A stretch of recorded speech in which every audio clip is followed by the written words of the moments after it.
International development is hard, messy, beautiful. We came here thinking this story would be simple.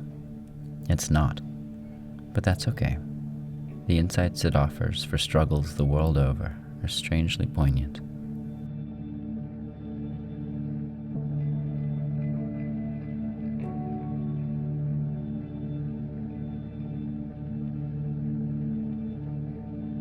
The place is Chitwan National Park, Nepal. The time is November 2016. In the US, a new president has just been elected. In Nepal, thousands of people are preparing to weather their second winter since the earthquake without homes. Our story is set in the buffer zone, a mile-wide ring along the circumference of the park. It's part jungle, part village, and the people who live there have to balance their needs for jobs, food, and shelter with conserving the wilderness. Ashley works in solar power in America. She and her team have come here with a non-profit that works to improve lives and the environment through renewable energy. They asked local Nepali organizations how they wanted to use solar power to benefit their communities. Then they raised some money to support those projects. Instead of just donating the money from afar, they came to learn what's going on firsthand and collaborate in person. It's more about furthering the efforts that other folks here have been doing for decades, and we're just getting this really fortunate snapshot of being able to be part of it for a week. We're going to build a solar installation at a ranger station, and that's for conservation. We're going to do a tourist tower, which will develop a new market that hasn't been there, and then we're going to be involved in this amazing group empowering women. It's all connected and it's all in this one community. This is a story about heroes that look like people, towns that look like jungles, and the lines between them that are blurrier than you'd think.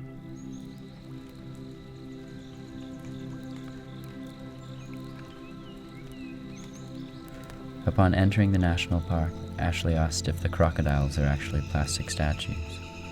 They're not. She asked if all elephants are friendly. They're not. She asked if rhino numbers are increasing. They are, because they have an army protecting them. Some rangers remember a time when every month they found another dead rhino with its horns sawed off. It's easy to imagine why these creatures are hard to protect. They're peaceful, predictable, they roam vast areas of jungle, and they literally carry a bounty on their heads. Their protectors are cut off from the rest of the world for months at a time, living in remote areas of the park without electricity, and have mere wooden walls buffering them from the wilderness outside. Abhinaya is the assistant warden of the park. During his first month on the job, he had to chase a wild tiger out of a nearby village in the buffer zone. He was riding an elephant when the tiger attacked. Suddenly that tiger come out of that bush and attacked to us, attacked to our elephant. Fortunately, they were able to dart it and bring it to safety. His mission is to increase biodiversity. So when he's not chasing tigers back into the jungle, he coordinates anti-poaching operations with the Nepalese army. The national park has many army posts, but we have poor infrastructures. Some posts are inside the forest where there is no any electricity supply. Working inside the jungle is not an easy job. Park rangers, they can't go home regularly. Our personnel have to stay in the darkness where animal moves 24 hours.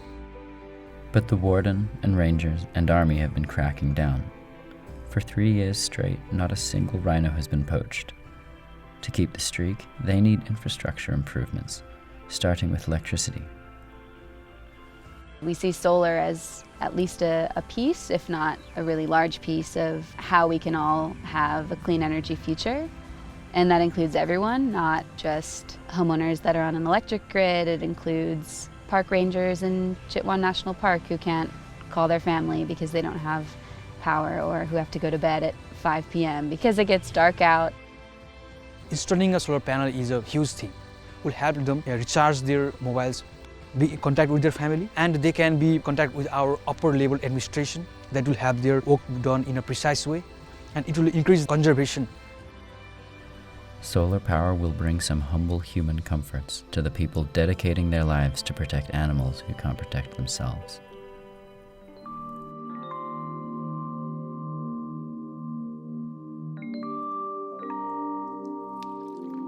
Where the national park ends, the buffer zone begins. It's the designated space between two very different worlds. On one side, rugged, untamed nature, and on the other, a human civilization striving to rapidly modernize. Basu is president of the buffer zone. In this region where life hangs in the balance, it's often his job to do the balancing. One problem with protecting wildlife is they don't always return the favor. Conflict is there. The wildlife number is increasing, conflict increasing. Tulsi is a farmer who lives with his family in the buffer zone. Last night, a wild elephant busted through the wall of his house. त्यो tin बज्यो काठ बज्यो अनि खेरि ढोकेर बोकेर लास तलतिर सबै देखेछन् त्यहाँ। The buffer zone can compensate him for his loss, but he didn't issue a complaint. भगवानकै Ganesh हुन्, भगवानकै कृपा हो। भगवानले खालु खाओस्, एक बोरालाई खायो भन्ने दिन आइपुग्यो चाहिँ भगवानले पनि त्यो मान्छे धर्म भनेको सम्पत्ति भने त्यो रे। Basu is building a concrete wall to keep animals out of the settlements, but the jungle is still jungle. Recently, a young woman was killed by a wild elephant. These enormous creatures are unpredictable, fast, and strong, and she was caught off guard. Yet when these tragedies occur, the buffer zone community has a common understanding. It seems like they accept that they're sharing the animal's home, and these are the struggles of trying to live together. So we have a duty to preserve that property, not for us, it's for all. So people living in the world, yeah. We are losing around 10 to 15 people every year by the attack from the wildlife. But we love wildlife. So our hope, our business, and our identity is the wildlife.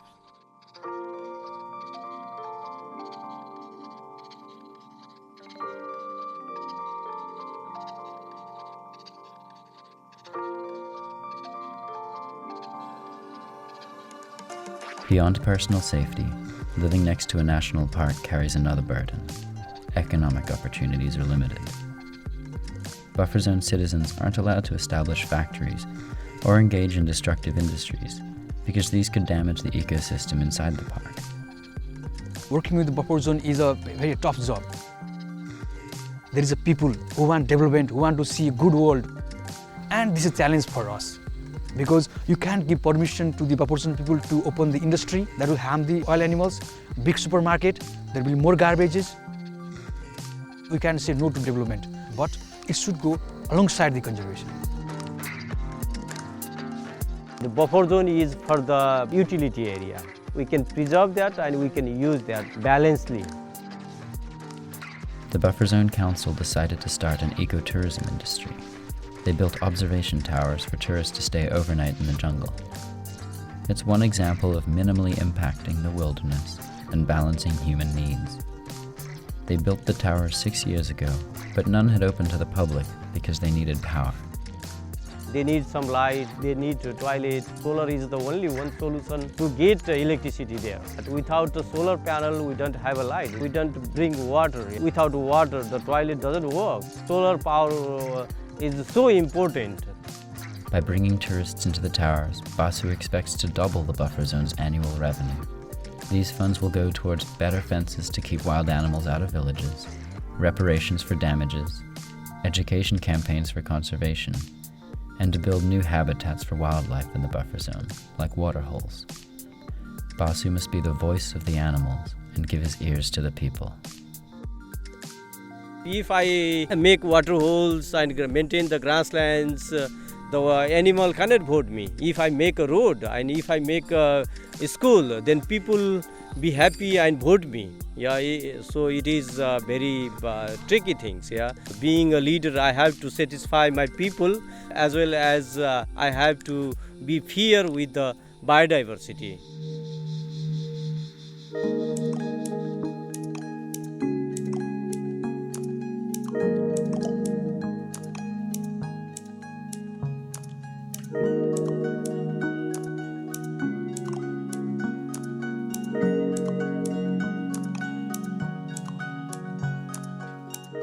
The towers will bring in revenue to the buffer zone as a whole.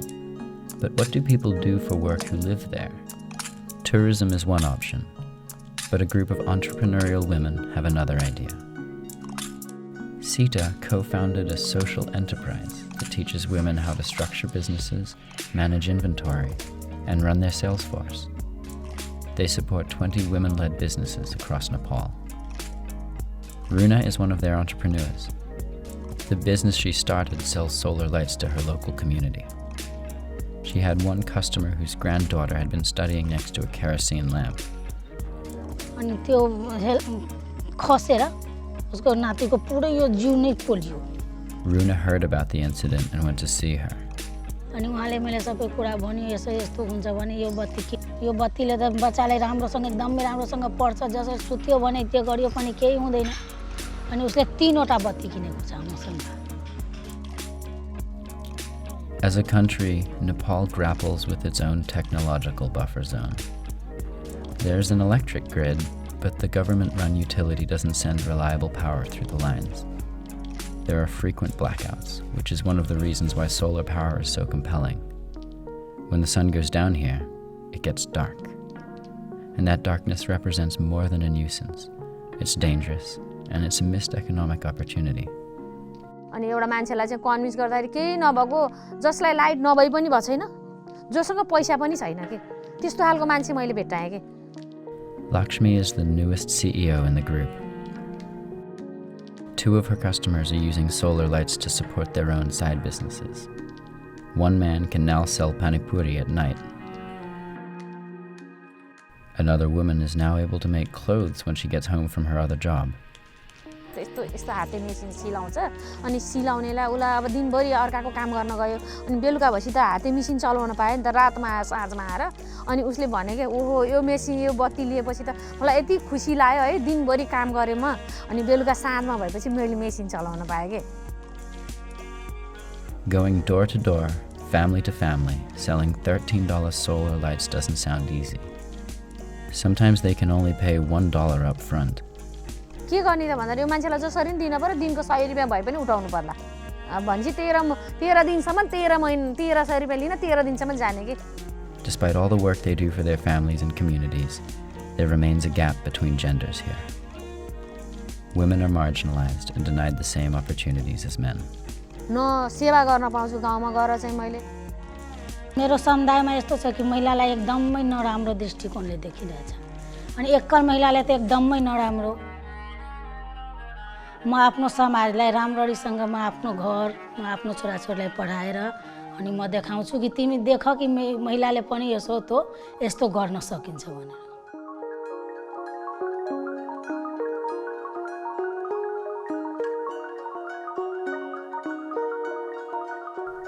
Ashley and her team had raised the money to kickstart Lakshmi's business and fund the 3 solar installations. Then they had wanted to support this community by showing up, not just giving them money from the US.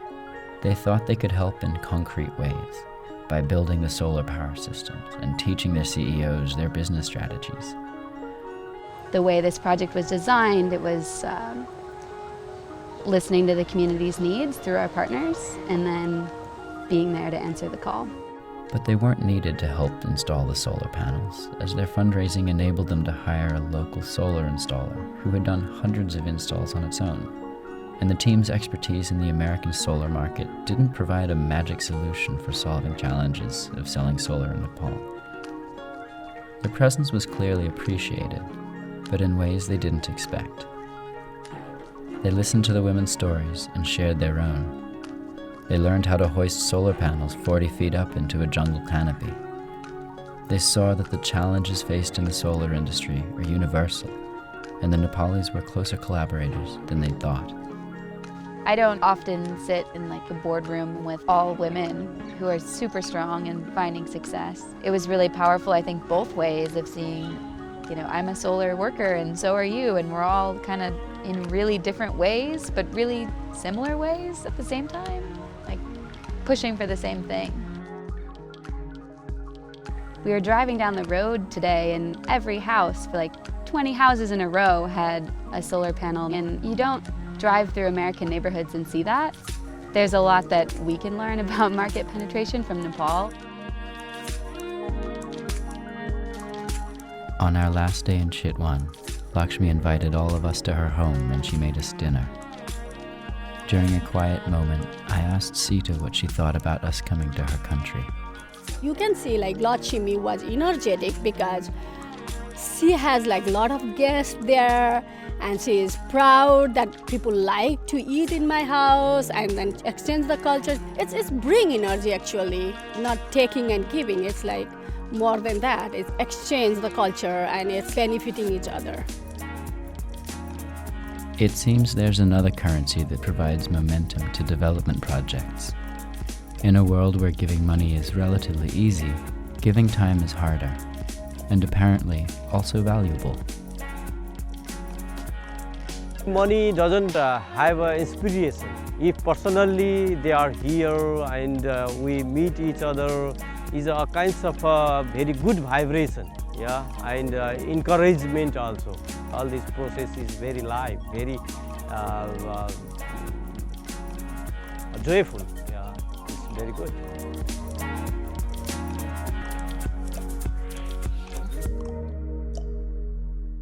To sum up, these women sell solar lights to this man who was robbed by this guy because he lives here, which is managed by this man who's working with this team to help this man keep these guys alive. And they're all in the buffer zone. There's a lot of divisiveness in the world and groups or environments at odds, and there is land or water or space in between that, or people working in between that. People have to live in the buffer zone and take the environments from both sides and find a way to thrive.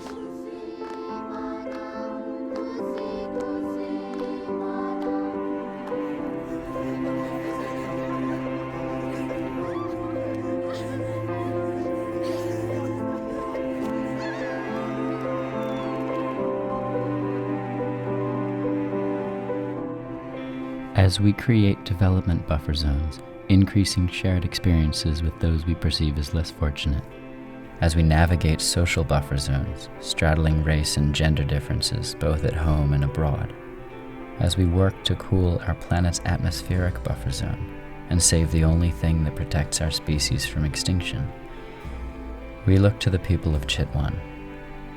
Their grace, ingenuity, and generosity allow them to thrive in their buffer zone. Perhaps we have something to learn.